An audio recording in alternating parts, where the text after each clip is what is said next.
Welcome AJ maths example 3.19ல second sum find the square root வர்க்கமூலம் காண்க. எப்படி ஒரு டேர்மை கொடுத்துட்டு வர்க்கமூலம் கேட்டுருக்காங்க அப்படின்னா ஃபஸ்ட்டு நம்ம என்ன பண்ணுவோம்னா வர்க்கமூலம்னா ஸ்கொயர் ரூட்டுக்குள்ளே எழுதணும்னு அர்த்தம். அப்போ ஸ்கொயர் ரூட் கண்டுபிடிக்கணும்.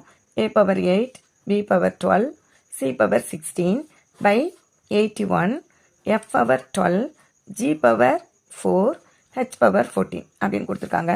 இப்போ இதுக்கு ஸ்கொயர் ரூட் கண்டுபிடிக்க போகிறோம் அப்படின்னா ஃபஸ்ட்டு நம்பர்ஸை வந்து நம்ம என்ன பண்ணிடலாம், ஸ்கொயர் ரூட் கண்டுபிடிச்சிடலாம். 144க்கு நமக்கு தெரியும் 12, அதனால் நான் வெளியே எடுத்துட்டேன்.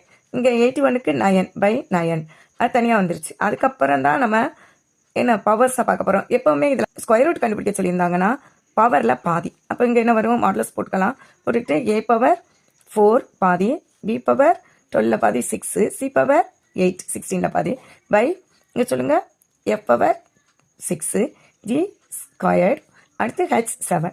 அவ்வளோதான். இதை நான் கொஞ்சம் அடித்து கொடுக்கலாம் இல்லையா, இங்கே 3 டைம்ஸ், இங்கே 4 டைம்ஸ். அப்போ என்ன வரும், 4/3 மாடலஸ் a⁻4 b⁻6 c⁻8 பாதி எடுத்து எழுதியிருக்கோம் f⁻6 g², h⁻7. இதான் ஆன்சர். ரொம்ப சிம்பிளாக வந்துடும். முக்கியமான சம்.